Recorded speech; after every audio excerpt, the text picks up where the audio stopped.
Hi, everyone. It's great seeing you all, and thank you for joining us today. Today, we're excited to have Dan Hens with us to talk about this year's monsoon season. Dan received a bachelor's degree in atmospheric sciences from the University of Arizona in 2004 and a master's degree in meteorology with a focus on mesoscale meteorology and numerical weather predictions from the University of Wisconsin-Madison in 2010.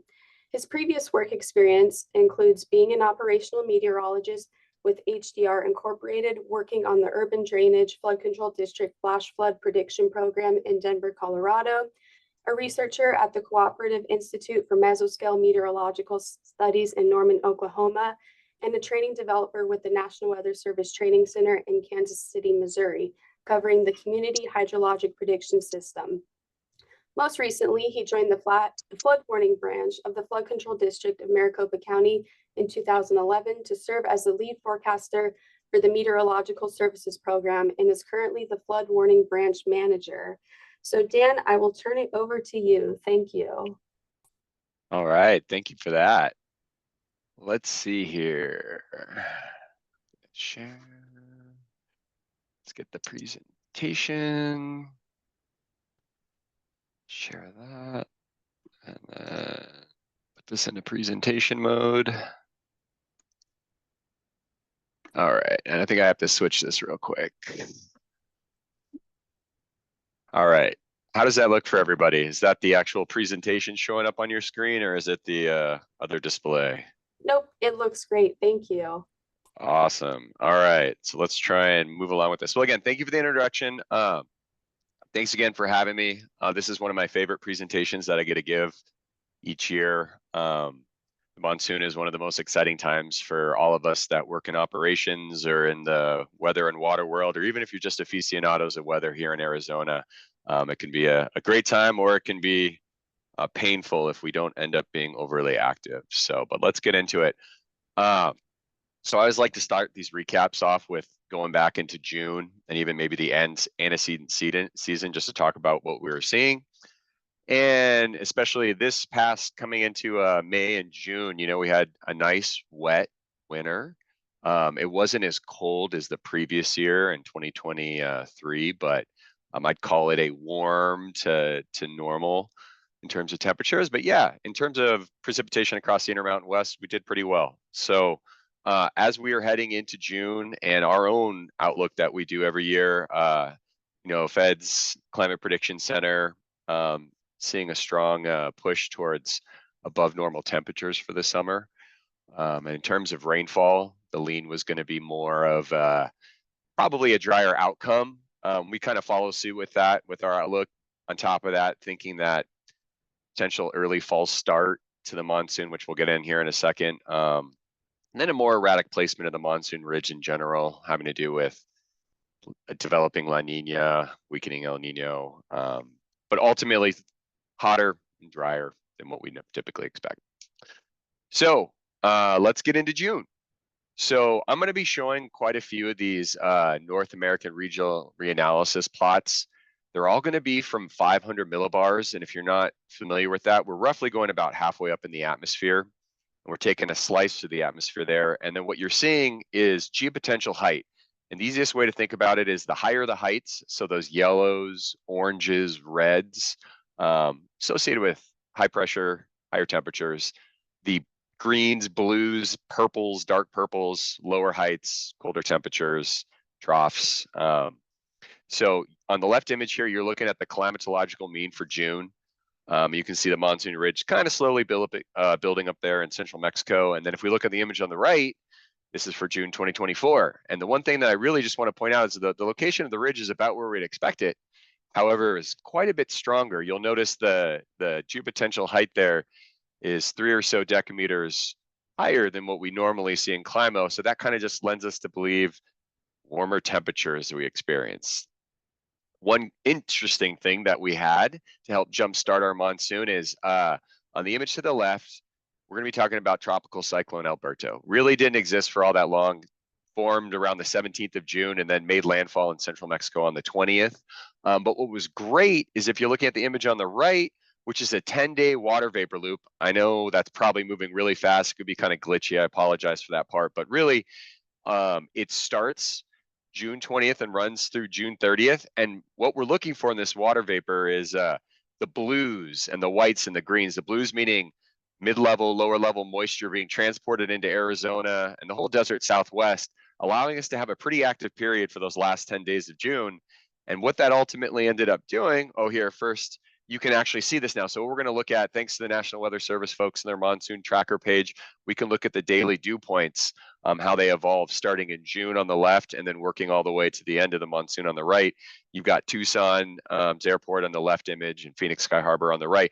But what you'll notice is this early shot of moisture where dew points jump over the magical 54 or 55 degree dew point mark for more than 3 days, actually for the whole last 10 days into July, before then bottoming back out into the early July when we normally expect the monsoon. So what we can call this is basically a false start, a late June start.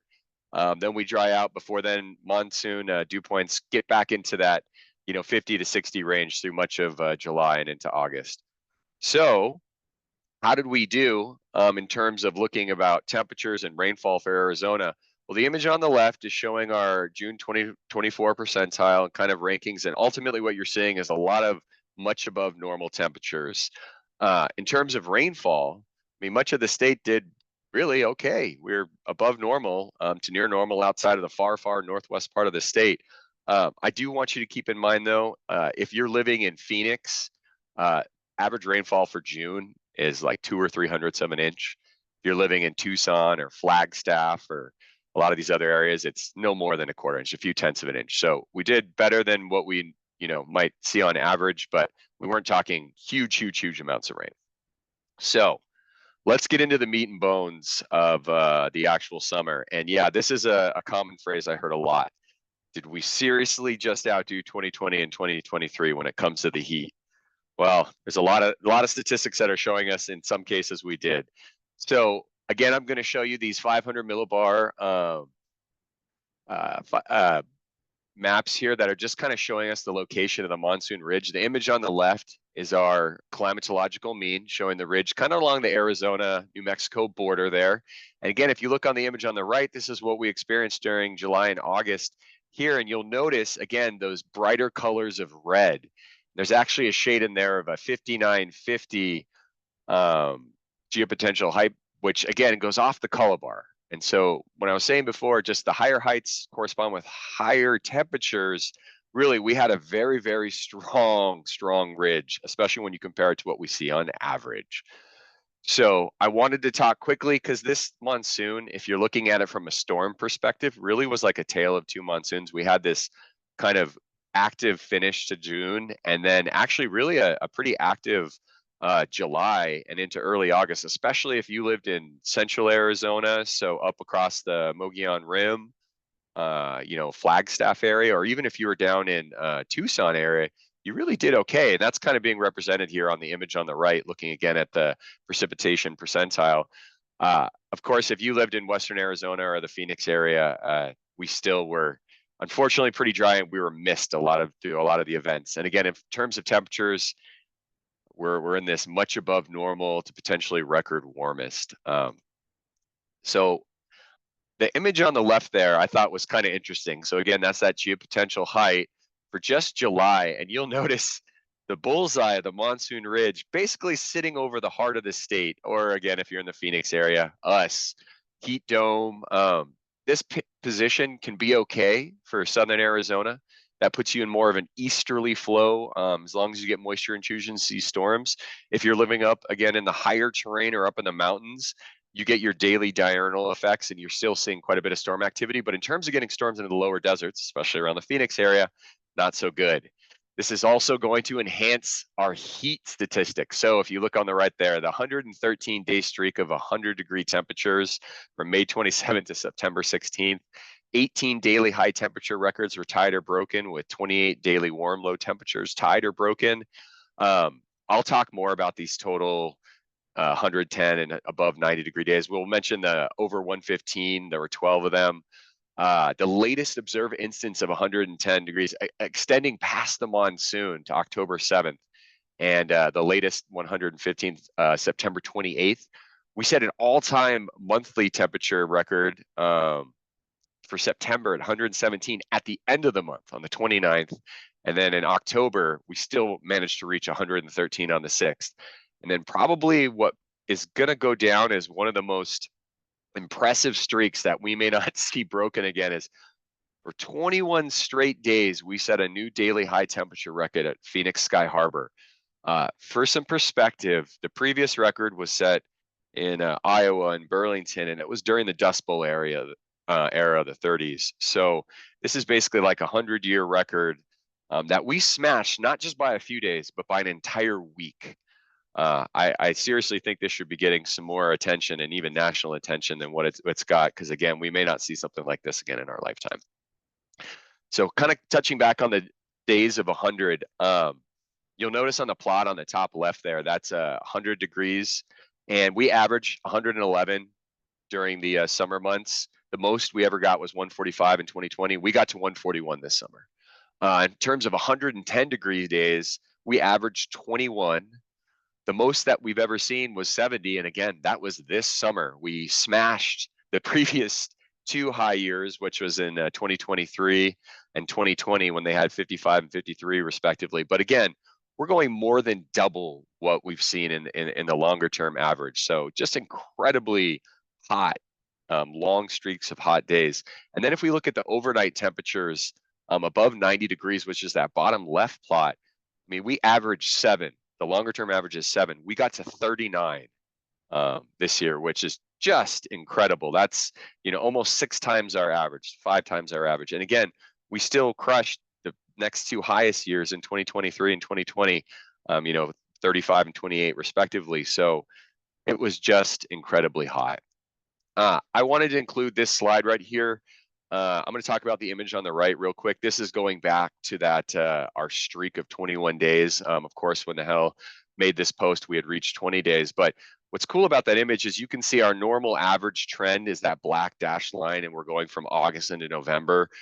You can see all the daily information plotted on there, all the different lines there. That red thin line on the top is showing your maximum temperatures through the period, and the blue line is the colder temperatures, the mid temperatures, and then that thick red line, what we're seeing in 2024. And just look how we're following our daily progression. And then we get into September, we cool off, and then all of a sudden, bam, we just get hit with this intense period where we're not just beating the daily high temperature record by a degree, we're beating it by 5, 6, 7, 8 degrees for consecutive days, again, 3 straight weeks. So again, this may go down as the most extraordinary heat wave, that's ever been recorded in American history. So I don't like to use words like crazy or, the 1 in a millions, but truly this was impressive.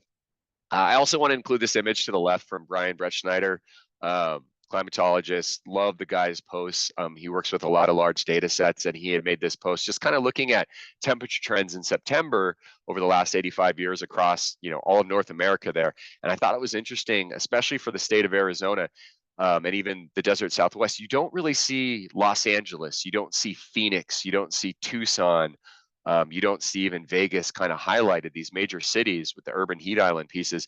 I'm seeing the Mogollon Rim and White Mountains warming by 3, potentially 4 degrees. The Sierra Nevada mountain range, 3 to 4 degrees. The Northern Rockies, some of the mountainous terrain, and not so much, again, the urban heat islands. Just something I thought was kind of interesting, again, as we get into these discussions about a warming atmosphere and a warming climate.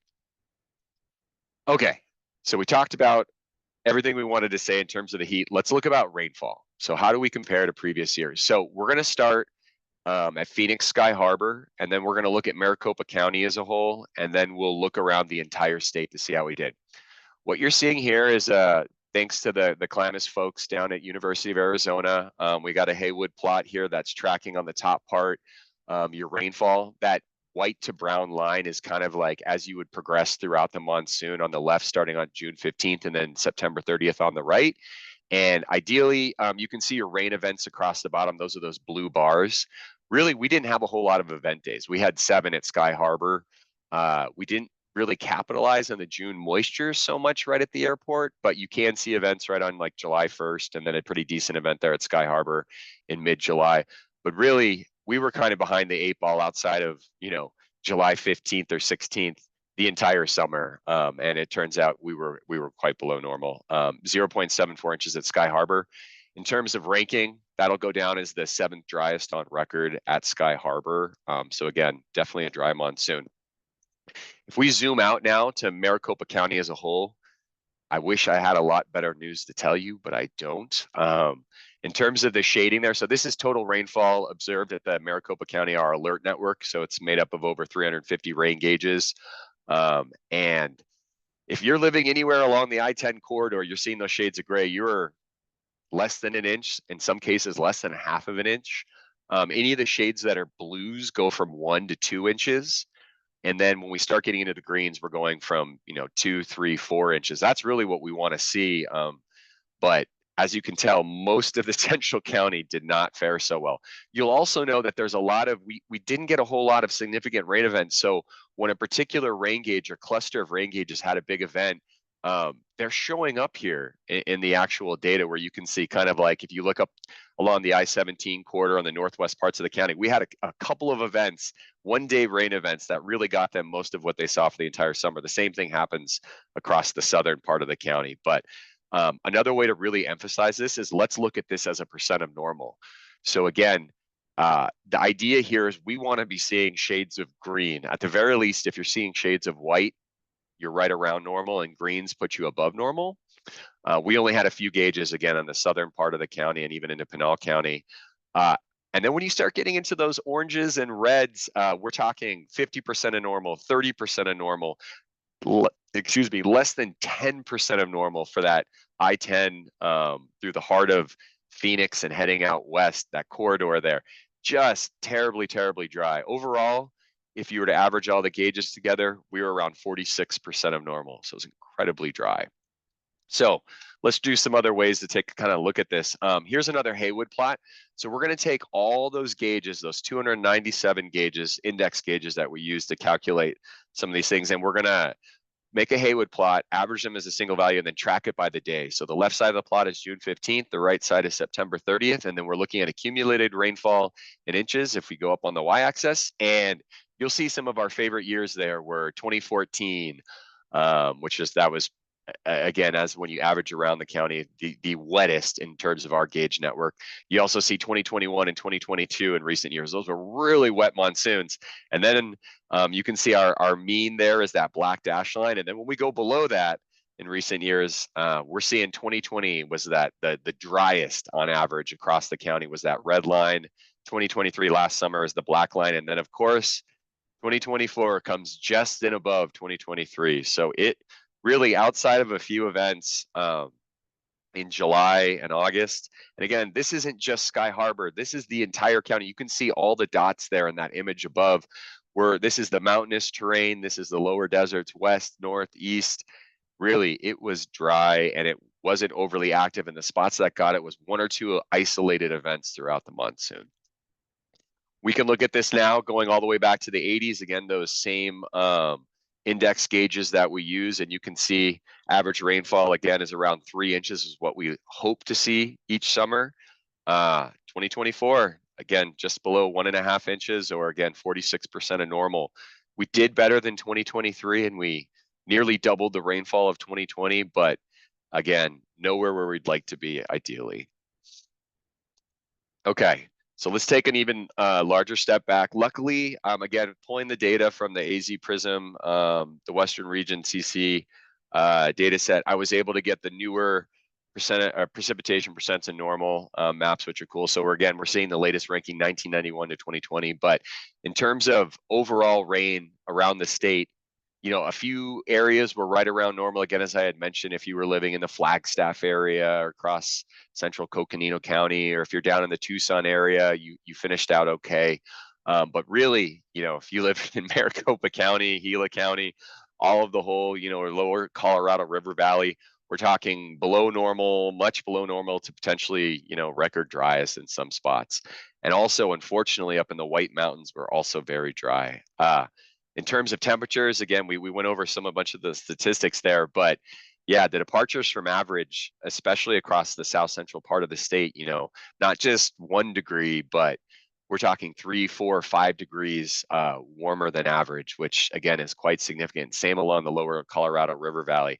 And then in terms of that ranking, basically much above normal across the board to record warmest. It was hot, hot, hot. So in finishing out here, some final thoughts. I hate to say it, but again, it was basically another monsoon dud for Maricopa County, Phoenix area. Despite an otherwise kind of active start in June and into parts of July before things really kind of shut down in August, 2020, summer 2024 was hot. That's undeniable. And again, we continue to break these records that many of us thought were unbreakable, especially when we're looking at the consecutive days of 100, the total days of 110 plus, or evenings that stay above 90. Again, we're just setting some crazy records here. When it all comes down in terms of rainfall, 2024 was the third driest season across Maricopa County as a whole. And over the last 40 plus years, again, Sky Harbor, seventh driest. But I guess a nice little bonus here is we still saw nearly double the rainfall that we saw in 2020, so that's okay. Maricopa County Flood Control District, my branch, we put out a full monsoon recap where we actually talk about some of the major events that happens. We'll recap some of the heat statistics and things, and we do a full verification report. That'll be available on our webpage at that link right there. We'll actually have that posted either later today or tomorrow. So if you guys are interested in learning more, like I said, I kind of go into a deeper dive about actual events. Don't have the time here, but if you're interested, you can learn more there. But otherwise, that's really all I had for the moment. Questions? Thank you so much, Dan, for that amazing presentation, and fingers crossed for sure that we have a better monsoon season next year. So we do have a few questions in chat. I'll start with Okay. the first one from Wyatt. He's with Inside Climate News, and he was wondering, he had a question on seeing hotter temperatures increasing in places like the Mogollon Rim. Do we have an idea as to why spots like that are seeing the bigger increases compared to cities? That's just in one of those data sets. So coming down to it, again, I think if you start seeing areas where, for example, you start getting like aridification or reduction of, what are normally like forested areas due to forest fires and other things, or those areas start to dry out, you'll start to see a change in albedo, and you might start to see a change in temperature, especially as we look in the tween seasons, maybe not in the height of the summer, but like showing September, October there. That might be a part of it. In terms of the urban heat island effects, you may not see those necessarily during like daytime temperatures. Really, that's a concrete pavement holding on to overnight temperatures. Again, maybe part of the reason why we're seeing more extended overnight lows that are staying 80s, 90s, mid 90s. There's going to be a lot of complicating factors going into there. I found it incredibly interesting, and I'd love to start digging into the data more because, again, I'm sure there's multiple contributing factors that go into that. But that's a really good question. Awesome, thank you. And then we have a few from Ray. The first question is, are the gray areas near the I-10 of the summer monsoon rainfall possibly due to mountain rain shadows? And if not, is there a hypothesis as to why that specific area is getting so little rain? Yeah, that's a really good question. I think the most important thing, first of all, I'll get to the rain shadow part, is that to consider though is the monsoon thunderstorm activity tends to be more isolated in nature. So it's going to rain in Arizona tomorrow, especially if you live in central or northern Arizona, and we're getting a mid-latitude cyclone that's moving through with an attendant cold front, and you'll see a long swath of thunderstorms that follow that cold front across the state, giving you a pretty decent band of rain. It may not end up being a ton, but in terms of coverage, you'll have greater coverage. During the monsoon, we're getting a lot of localized storms. Maricopa County is 10,000 square miles. Your typical monsoon thunderstorms maybe 20 to 50 square miles. And so it's really just hitting a localized point. And it may turn out in a given summer like this one that I-10 corridor was missed. And I really honestly think that's just kind of what you're seeing here. When we have wetter monsoon, where we have more large scale events, we call them like type 4 events, where we have tropical moisture that moves up from maybe an old hurricane or we have an inverted trough that brings widespread rain, you actually don't tend to see this kind of thing where you have only a few gauges with high amounts and then really, really low amounts in between. You'll actually get a better distribution of rainfall. I think these dry seasons really highlight, again, just how localized the thunderstorms are. So in terms of rain shadowing, we do tend to see the highest rainfall amounts across the higher terrain north and east of the valley. That's just part of the daily trend in diurnal building of just your air mass thunderstorms, which is part of the monsoon. And then again, if we're lucky, the lower deserts get secondary activity. So that is kind of part of it. But again, in this case, I think it was just a dry monsoon. It was luck of the draw that unfortunately the I-10 corridor kind of was missed. Awesome, thank you. And then we have another question from Ray asking, do you think heightened rainfall in 2021 may have been related to COVID closures? 2021, I don't know how much of that came into play.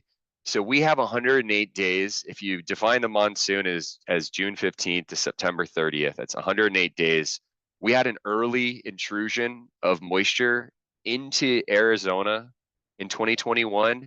And ultimately, we're trying to look at as many days as we can get where we have moisture. We have a good placement of the monsoon ridge, which can help stimulate thunderstorm activity. And then we have some other kind of outflow boundaries or maybe have passing disturbances. We had all three of those in spades and everything seemed to just phase in. I honestly just think we had additional opportunities for rain. And again, it's so hit or miss. The role of COVID and all of that, potentially, less cars on the road and things like that, maybe that's a small effect, but I think very negligible when compared to just saying we had lots of moisture early. We have really great placement of the monsoon ridge. We had like periods where the ridge would sit over the Great Basin, giving us a rim to valley setup in 2021 for like 2 weeks straight. So we'd get rain event after rain event in each evening. And then it would move to the Four Corners and we'd get rain event moving up from the Tucson area for multiple days. So really that's the key. The ridge this summer didn't like to settle in one place. It was all over the place. And then when moisture was where you wanted it to be, the ridge was in the wrong spot. So we wouldn't get storms and vice versa. So it's really just a syncing of the right factors and almost a luck of the draw. Thank you. Does anybody else have questions for Dan? All Hopefully right. those were all acceptable answers. I know Erin's on the call right here, and hopefully she had all smiles and she didn't cringe at me too much. I'm not seeing any other questions. So thank you again, Dan, and thank you all for joining us. We hope to see you at our next webinar.